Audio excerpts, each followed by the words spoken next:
What is reverb? Reverb is created when sound waves quickly bounce off the walls and ultimately blend with the original sound. Generally speaking, reverb is used to make your audio sound more natural. Reverb can make your audio go from sounding like it's in a studio to sounding like it's in a cathedral. Hopefully after this, you won't be asking yourself, what is EQ? EQ, or equalization, is the process of adjusting the level of certain frequencies to achieve the desired balanced sound. Let me explain. Music is composed of sound waves that range in amplitude and variance, meaning how tall they are and how many there are.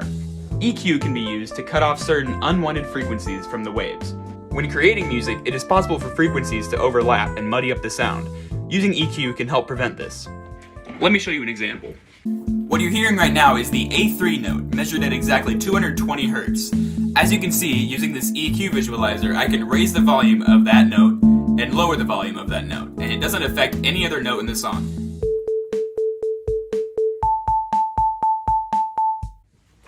Watch this video if you ever forget. What is chorus? Chorus is an effect used for processing audio, making audio sound richer and fuller. Let me tell you more. When using the chorus effect in music, audio is copied and tweaked slightly in timing and pitch.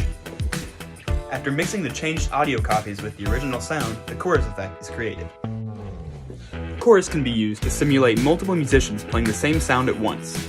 This can transform audio to feel larger and more prominent. Let's check out an example. Here we have a simple ukulele melody with no added effects. But when I add chorus, it'll start sounding richer and smoother.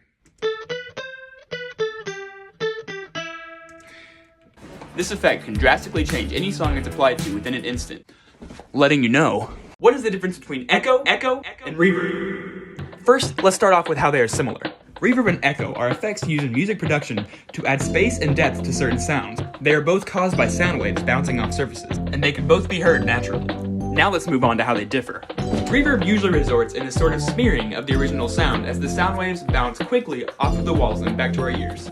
Whereas when echo is present, the original sound can be heard multiple distinct times due to the sound waves bouncing slower off the walls and back to the listener's ears. Reverb can be heard in places such as large churches or hallways, where the walls are close enough together for the sound waves to bounce quickly. Echo can be heard in places such as canyons and caves, where the walls are far apart, allowing the sound repetitions to form more distinctly. The difference between echo and reverb can be confusing and difficult to comprehend, as they are very similar. The main difference between the effects involves the time it takes for the sound to bounce back to our ears. Reverb grants a continuous sound, while echo causes more distinct repetitions. Now you know. What is compression?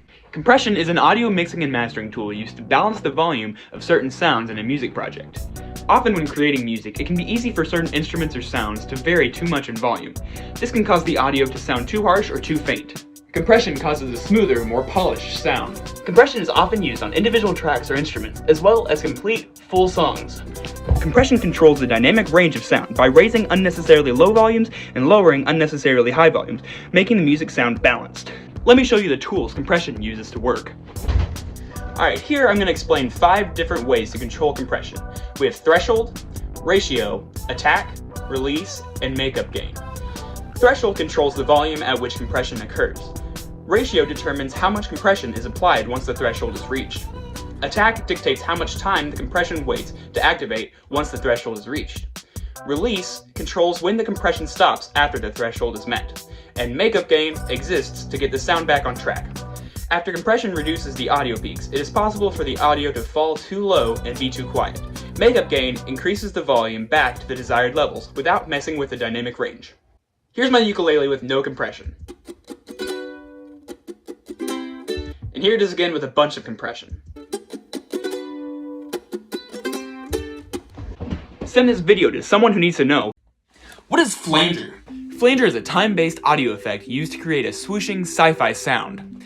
Flanger can be used to make audio more interesting as it layers upon the original sound. Creating new and exciting sounds is one of the most important factors when creating music, making Flanger an incredibly useful tool. When using Flanger on an audio clip, the clip is delayed very slightly in timing. After this is done, the copied audio is modulated consistently, meaning the timing of the delay is being constantly shifted. This gives the audio movement, making the audio go on and off track over and over again. Let's look at the controls involved in the Flanger effect. Delay controls how far apart in time each of the copies are. Depth controls how much the delay time will change while the flanger is active. Rate controls how fast the delay time is modulated by the depth control. Feedback controls how much of the flanger output is being fed back into the input. And mix controls the volume of the altered signal against the original audio. Here we have a simple electric piano with no added effects. When I add flanger, you'll notice a metallic, ethereal sound. As you can see, flanger is one of the most important audio effects when it comes to creating bizarre and interesting sounds. You might start to notice flanger being used in some of your favorite songs. If you do, you'll never have to ask, what is distortion? Distortion is the alteration and deformation of audio waveforms. This can result in a gritty or intense sound, characteristic of genres such as rock and metal. Someone might use distortion to make sound more interesting, or to enhance the emotions felt by music. Distortion can add aggression to music due to the overpowering, noisy sound. This aggression can be used to make music more intense. There are several types of distortion that are commonly used. Clipping happens when the audio is too loud for the equipment used, such as an amplifier, causing the peaks to be cut off, resulting in a fuzzy sound. Some sounds can be too much for an audio circuit to handle. This causes the saturation effect.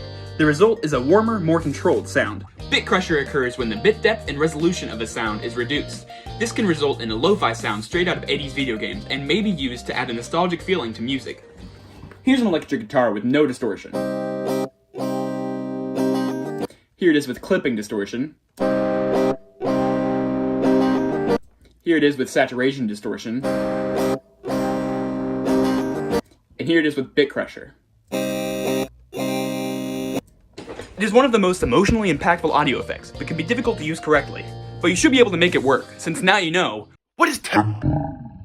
Tempo, also known as BPM or beats per minute, sets the speed of music. The higher the tempo, the faster the music. Think of tempo like your heartbeat. The more excited or tense you become, the faster your heartbeat gets. Slower tempos can make the listener feel relaxed, sad, or dramatic, while faster tempos can usually get the listener excited, tense, or happy. Here's a song with a tempo of 75 BPM.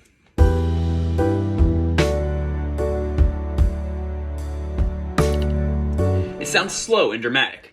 Here's the same song, again, with a tempo of 150 BPM. It feels more upbeat and energetic. Tempo is one of the main building blocks of music. In fact, music can't even exist without some form of tempo. Whether you want to create music or just listen to it, it's important to know. What is pitch? Pitch refers to how high or low a sound is. Pitch is determined by the vibrations of sound waves. These vibrations are called frequencies. Audio frequencies are measured by hertz, which represents the amount of vibrations per second. The larger the hertz, the higher the pitch. Every sound that enters our ears is made of audio frequencies, meaning every sound has a pitch. Audio can vary significantly in pitch. Some sounds can follow a steady pitch, while others can change too fast for us to even notice. Pitch is arguably the most important part of music. Pitch can determine the melodies, harmonies, emotions, and entire identities of songs. Higher pitches can feel light and exciting, while lower pitches can feel dark and powerful. The art of music can be defined simply as pitch and rhythm working together, but can become so much more than that. To understand music, it is important to grasp the meaning of even the most basic audio tools such as pitch and tempo. Follow me so you never have to ask, what is a time signature? A time signature tells you how the beats in a song are organized.